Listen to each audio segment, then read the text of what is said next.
This week on Merchants of Change, we've got Edward Caron. Eddie played Division One hockey for the University of New Hampshire Wildcats before transitioning to sales with Masco after a short professional hockey career. Today, he is the Ecosystem Sourcing Sales Director for the Midwest region with Accenture, a professional services company specializing in information technology services and consulting. Here he is, Eddie Caron. I'm J.R. Butler, co-founder and CEO of the Shift Group, and you're listening to Merchants of Change. This is a podcast about transferring the skills and behaviors we acquire as athletes and military veterans into becoming a professional salesperson. Each week, we'll introduce you to a top performer who will help us understand how they became professional merchants of change. What's up, kid? Eddie, how you doing, man? I'm pumped to have you on the show, dude. Hey, I'm more pumped to be here. Anytime I get to spend a little time with the Butler family, I'm the luckiest guy in the world. Oh, I love it, man. Well, listen, I know you're familiar with the show, Merchants of Change. For any new listeners we have out there, our show is focused on people that are considering a transition into sales, athletes and veterans that are kind of in that transition period and trying to figure out what's next, as well as, people that are new to sales. We have a lot of sales leaders that I know tune in.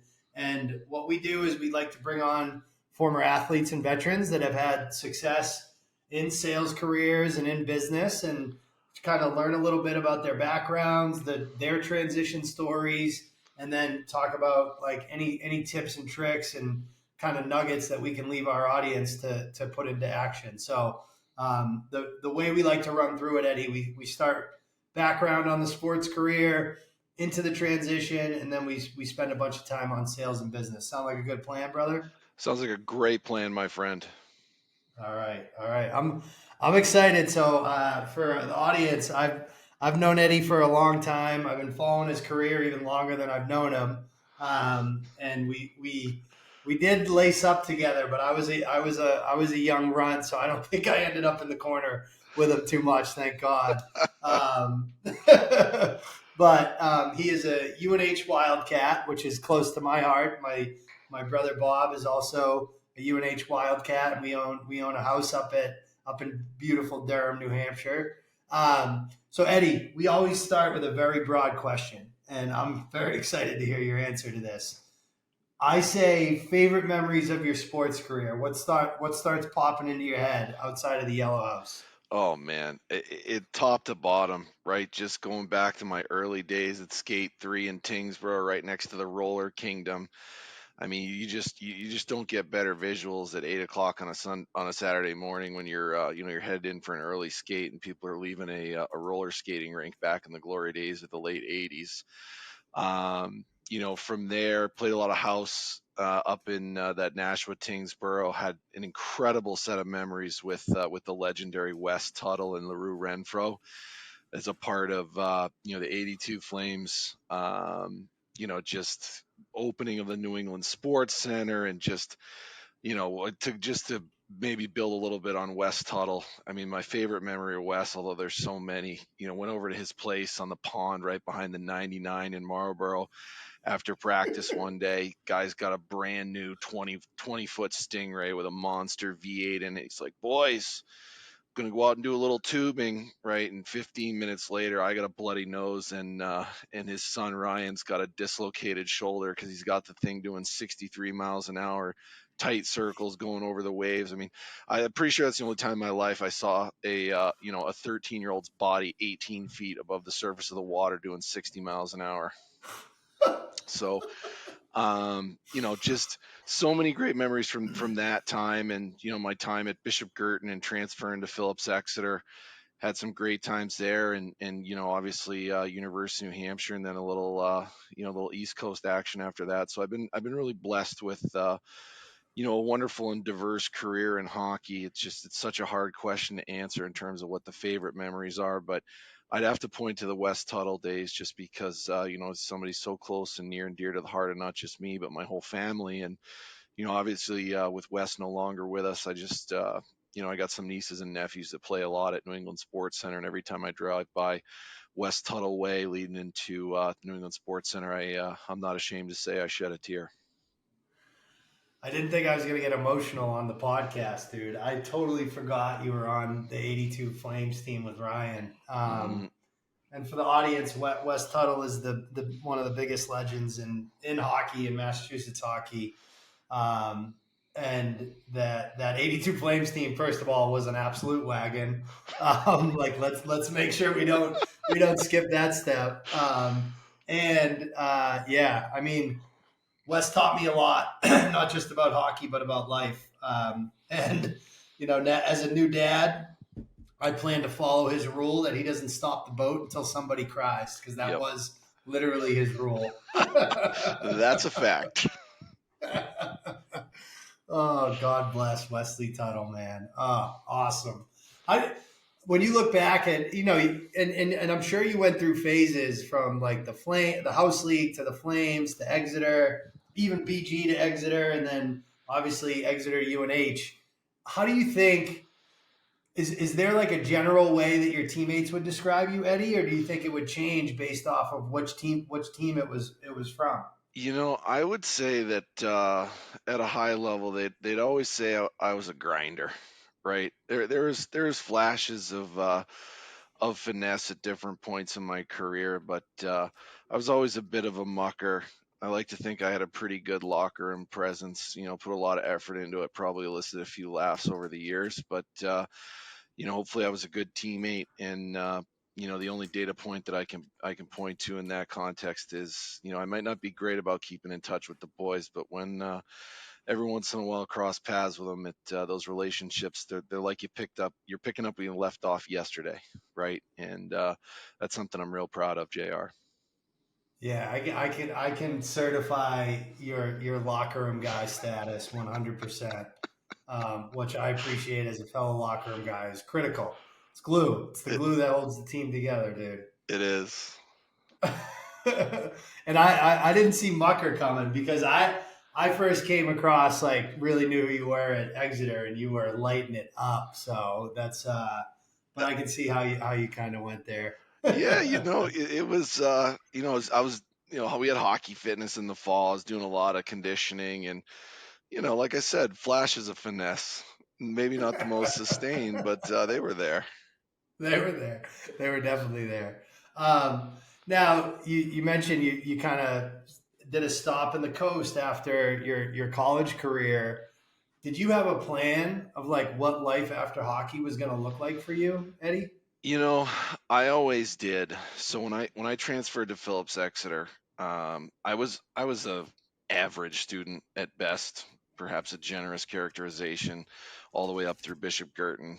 And I transferred to Exeter. Place turned me into a straight A student pretty quickly. And so for me, I knew that I was heading somewhere, from a finance or economics perspective, or at least I thought so. And that was my plan. Life and hockey obviously intervened and led me into technology sales. So your first stop wasn't in technology, it was in finance? It was actually in building products distribution, if you can believe that. Wow. Was it what kind of role was it? So I was in sales and then management. I went to work for a diversified building products installer called Quality Insulation that was part of the corporate umbrella of a company called Masco. They make Yep. Behr paint, Delta faucets, a whole bunch of stuff like that, and spent some time up in Portsmouth, New Hampshire selling, fortunately, to some UNH hockey fans that were general contractors up there, and then ended up in Connecticut running a division that they had just purchased called New England Building Products. That is awesome. And so there was a little bit of sales DNA in there right from the jump.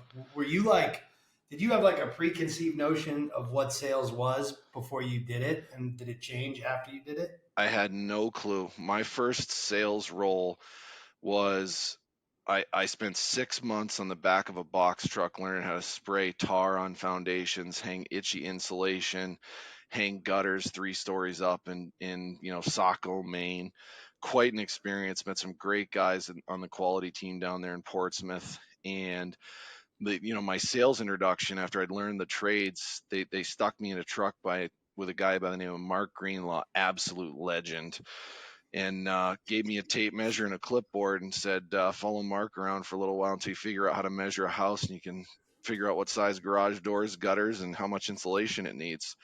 So, but it was great because it really taught me the grind early, right? This is 2006, so there was no technology to enable the top of funnel activity back then. It was literally get in a truck, get your ass down to City Hall, pull all the permits in town, and get back in the truck and get out to those job sites. And it was literally as simple as, yeah, we might know some of the builders, right? But a lot of the job sites, it could be a homeowner renovation, could be a new player in town.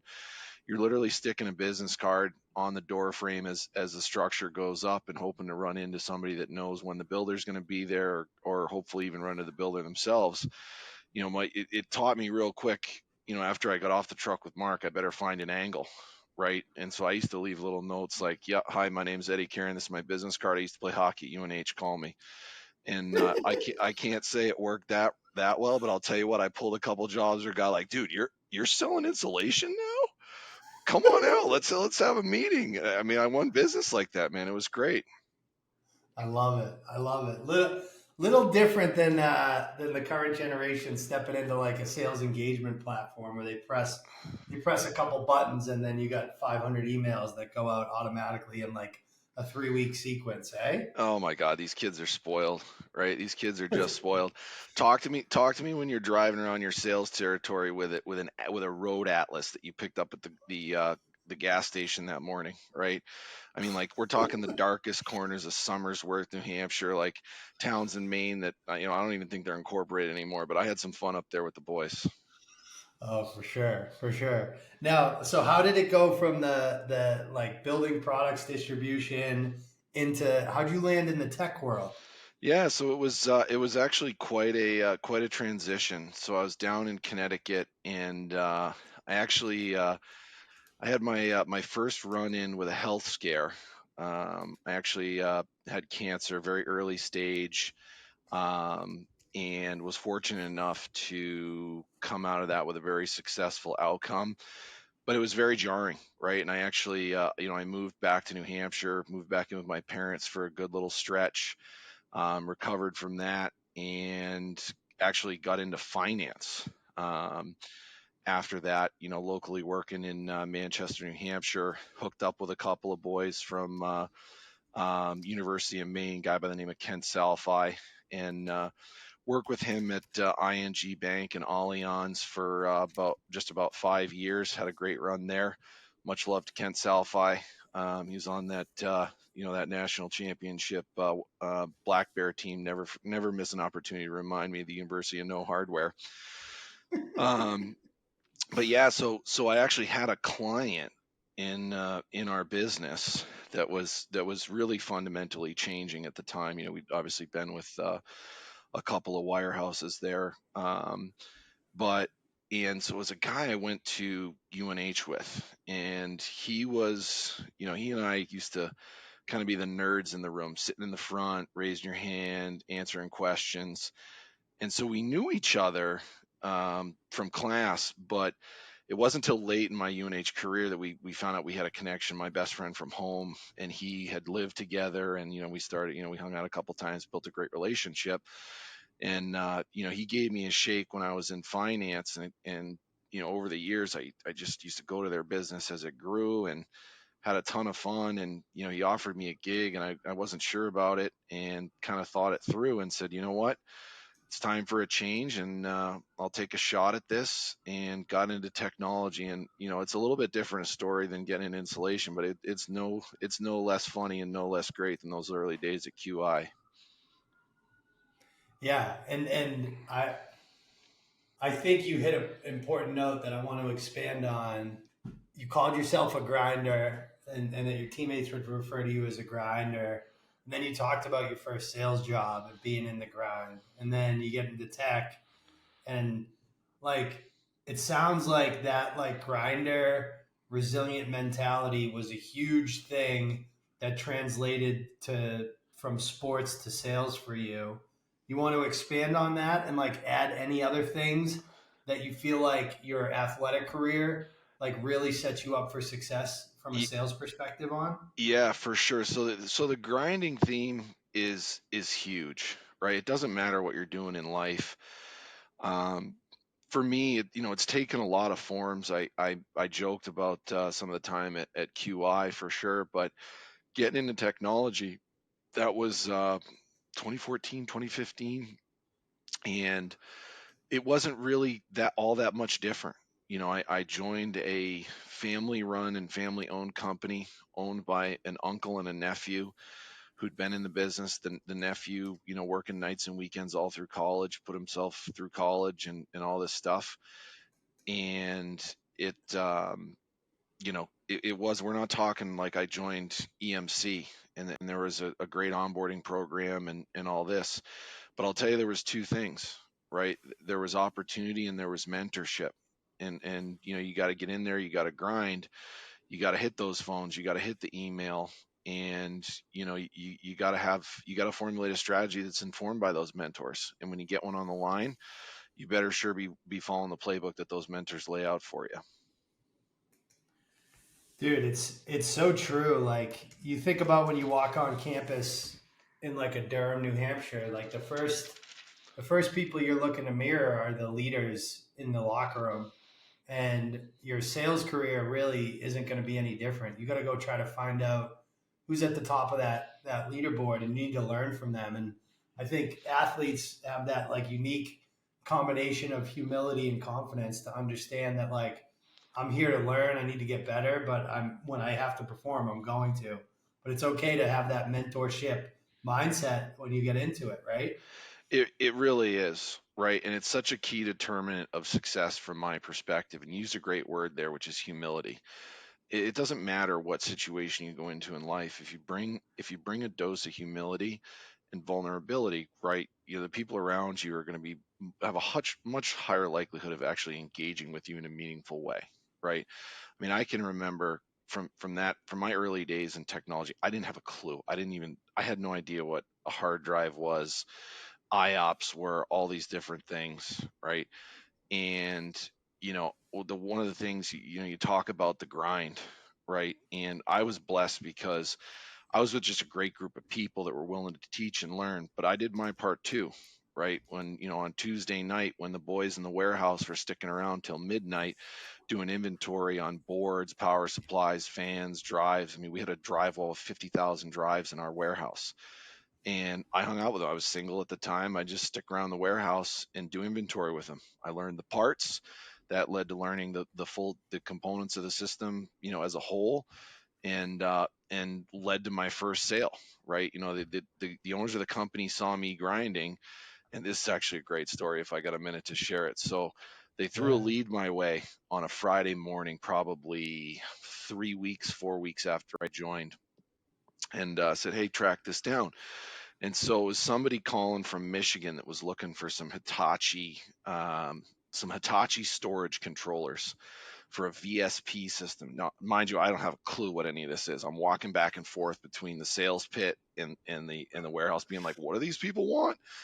And so I finally get it all figured out, and I'm like, "Well, what? How do we price this? Whatever." So anyways, I ended up selling this deal, and I think I got like $68,000 for it, right? And I'm thinking, holy smokes, this is the biggest. This is so profitable. This is such a huge deal. I'm rich, bitch. And so like everybody around me is like high fiving me, whatever, right? And so get them out. They want them early the next week, so get the order in, get them all shipped out. They're testing them in the warehouse and staying late because it's Eddie's first sale, whatever. And get them out the door on Friday, and then all of a sudden Friday afternoon, the owners call me in their office, right? And they're like, "Well, we need to talk about this deal you just did," right? So by selling the controllers out of these VSP units, I bricked like, I mean, it was at least $100,000 loss for the company, and they let me do the sale because they wanted to motivate me. And I kid you not, right? But I was forced to suffer a punishment that shall go unnamed in this conversation. But suffice to say that I paid the price for it, and I learned a good lesson. Right? Ask for help, and it's not just about being the bull in the china shop. You can't just go ahead and do something and think that you know everything, right? Yeah. And you can't get too overconfident. So, and that gets back to another point about, as you transition to sales, key component is situation. You gotta surround yourself with good people that are going to let you learn, and give you the business when you're making mistakes, but ultimately give you the opportunity to correct them. Oh man, that is an awesome story, and I'm imagining they had to take the storage controllers out, so it killed the rest of the disk that was in the machine. And the way the Hitachis, and the reason why these people wanted them is because there's no secondary market for those controllers, right? And they're serial number matched, so you're totally hosed, right? God only knows who they were and what they were doing with them. But all I know is Yeah, there was 8 racks of Hitachi VSP in the corner of the warehouse until the company was sold, like, yeah. 6-7 years later. So Ship to China by way of Michigan, probably. exactly, exactly. And the learning moment. So IOPS, for everyone listening, common unit of measurement for storage system performance. It stands for input output operations per second. Eddie, I started my career. I started my career in storage too, and was like, it might as well have been a different language, dude. Yeah. It's crazy. Yeah. Yeah, my What's only formal learning track, we were an EMC VAR, right? And this was before the acquisition. And my only formal learning track was the EMC like learning portal. And let me tell you, in those days it was not as rich of a learning environment as it is now. I mean, it was pretty good. It taught me some stuff. Actually, you know what? This is such a cliche, but I had a storage for dummies book on my desk that was a great reference guide. Me too, dude. I had to look up GBIX like every single day. Yes. I had to look up everything every single day. Yeah. Oh, that is odd. But hey, that's the dude. That's the grinder mentality. Like you figure it out. You know what I mean? That's it. That's exactly it. What do you think was like now? I'm sure you get these calls, Eddie, because I get them.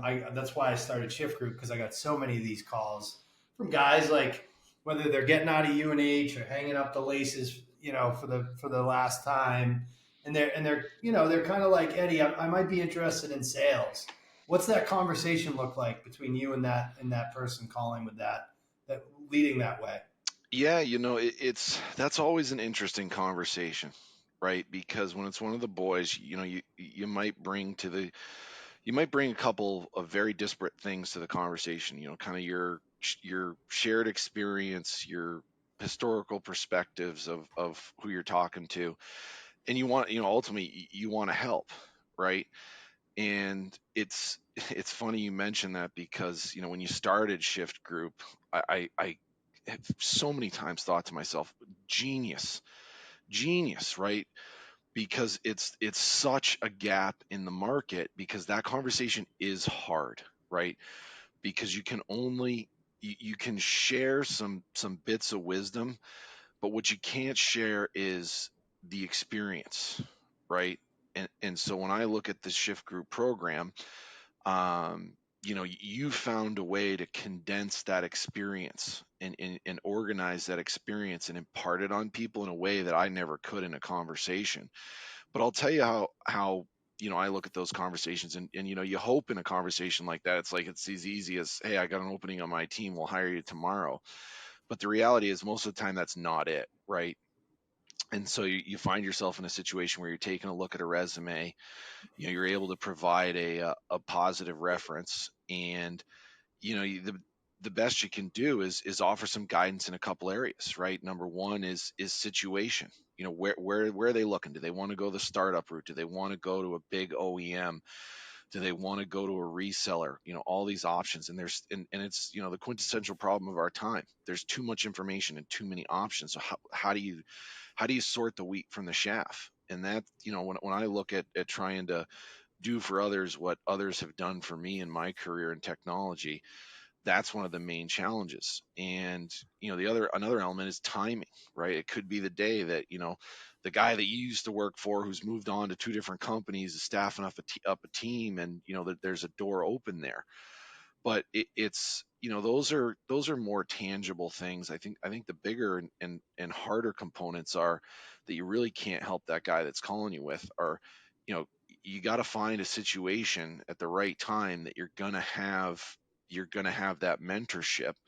And then it's really up to the person on the other end of the phone. And I'm fully transparent about this. I try and be very direct about the execution and adversity components of that conversation, because the reality is, when you're getting that phone call, you're getting that phone call for one reason, because somebody's sitting there saying, like, hey, like you said, so, it's had a good little run here in sales, whatever. And they say, they're thinking to themselves, I want to follow in that, but they don't necessarily understand what it's going to be like to go through that part of their career. And so you do what you can to just share some perspective on that, and give some guidance in terms of what a good situation looks like. And ultimately, if you can open a door or two, that's the biggest goal as well. Yeah, the hardest part, obviously, and now I've made a career out of it and a business out of it, is a lot of the times, and it depends on the age, right? We get the older guys and girls that come out of the military or professional sports, but like if you're in your early 20s, one of the weaknesses that you have is you really you lack a lot of self-awareness. Like, you don't really know what's important to you yet, and you really don't know who you are. So like picking the right industry, picking the right company, those things become hard to do at that age. So my advice is always like, look for a leader that you admire, that you feel like you can learn from. Everything else is noise. Like, to going back to like what you talked about, your two early career stories were all about the mentorship you had. That's what it's about. Like, that's what you have to go find.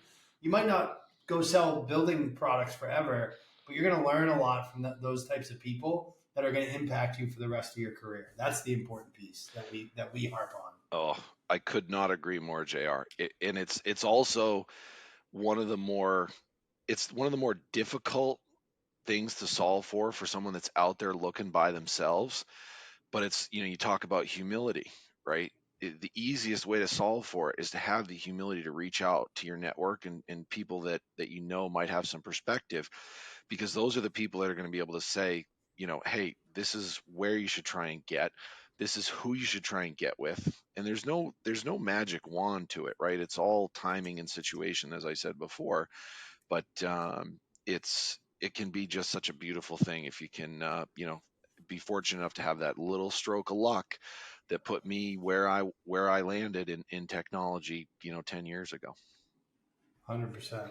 100%. What are you seeing? Because I'm sure you're coming across younger people nowadays. What do you think the biggest gap is for entry level sellers, and the skills that this next generation needs to really start working on Oh, that's to be that's successful in the long term? that's an easy one. It's communication skills, right? We got a whole generation that has never had the experience of picking up the phone and calling a guy or a gal's house that they want to date and having to talk to the parents, right? Oh my God, I mean, so true, dude. hey, it's an apt analogy, right? I mean, I remember those awkward days being like, oh my God, this girl's dad's gonna kick my ass, right? Yes. This guy knows where I live. So, but it's that, and it's not just the conviction and courage to pick up the phone and have an actual conversation, right? It's also it's the written word, right? Some of these emails that I come across, it's just embarrassing, right? Now, fortunately, with Gen AI and Microsoft Copilot, all these different things that are coming out. I mean, I can't even. I use something on my computer. I can't even remember the name of it. Grammarly, thing's a friggin' gold mine, right? I would just encourage, if you've come up in this generation where you haven't had to write as much as maybe some of the older bucks like you and I, JR, have had to write. Use the tools that are available to you to make sure that you're sending professional communication, because there's nothing that drives, at least for me personally, and I share this with a lot of the folks that I work with.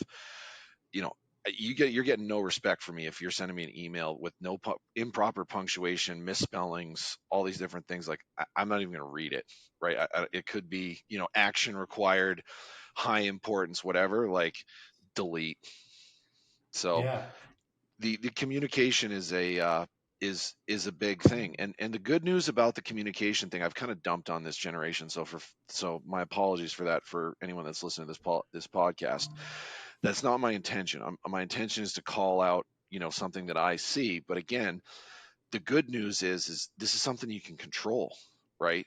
Nobody's going to be giving you a test that's going to get you fired for your communication skills on your first day. Figure out what you need to do. Keep your act together from a basic communication standpoint. Get your ass in there with the people that are successful at what you're trying to do and start role playing, right? Get into a conversation.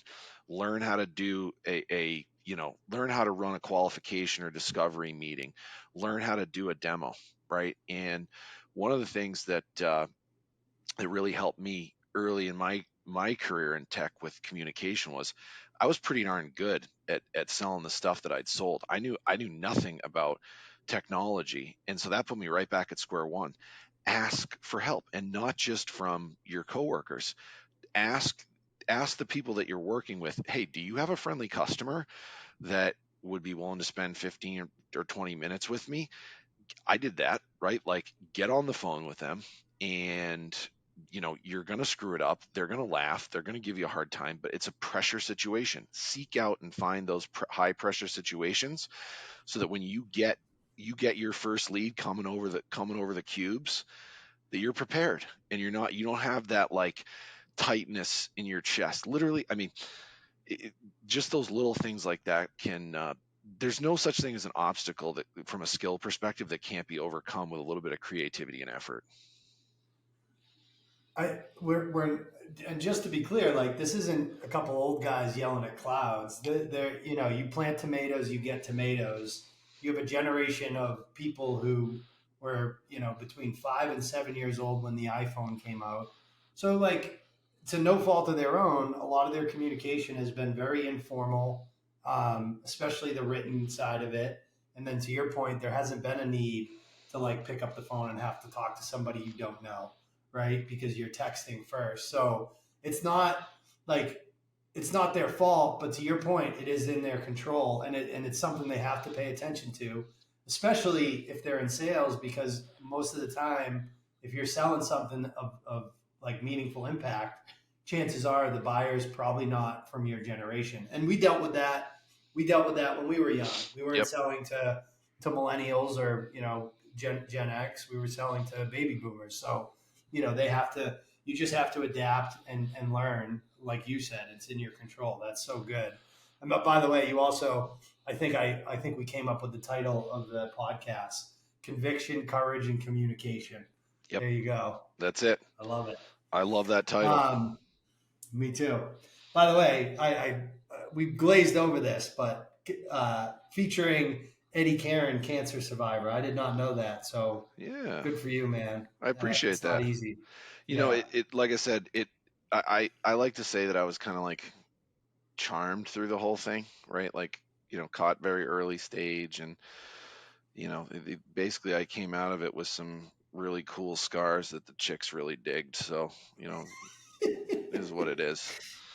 Yeah, So and I'm sure some perspective too.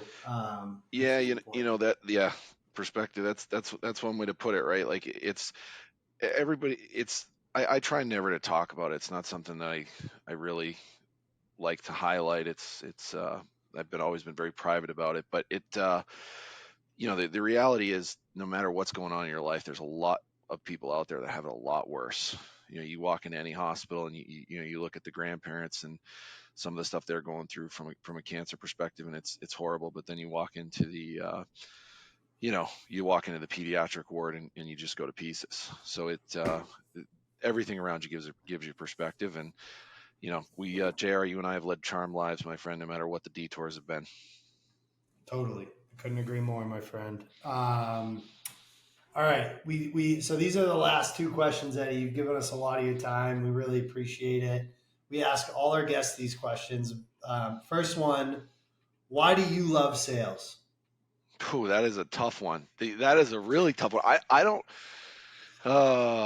This is a good one. So I love sales because of the competition, right? I love sales because I'm not sitting on, I'm not sitting in a job where I know what I have to do every day. I have a set schedule. I go through it, boom, boom, boom, boom, boom, and every day is the same. I like the variability in my day. I like the fact that every quarter I win, lose, or fall somewhere in the middle. But on the first day of the next quarter, scoreboard 0-0 again, right? It's a new game. And that gives you the chance to kind of, if you have a good quarter, a bad quarter. If you have a good quarter, it's like, oh shit, I thought that was going to last forever. If you have a bad quarter, it's like, now I got another chance. So I love that about sales. I love the interpersonal. You make a joke about taking up so much of my time. I'll sit here for another 2 hours with you, JR. Right? Like I love to gab.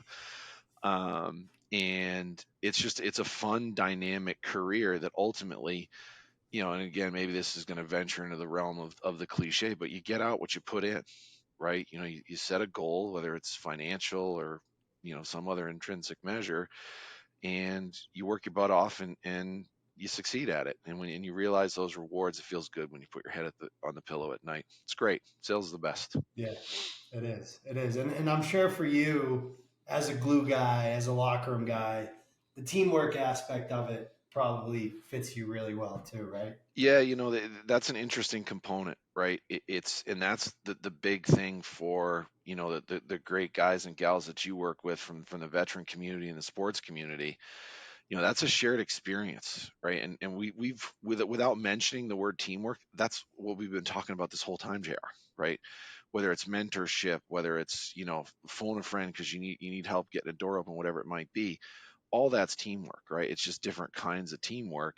And there's nothing better than watching someone that has either invested in you and you're making them proud, or someone that you've invested in making you proud, right? It's you step up, you step on the ice, and you get out there and compete. When you win together. When you lose together. It's awesome.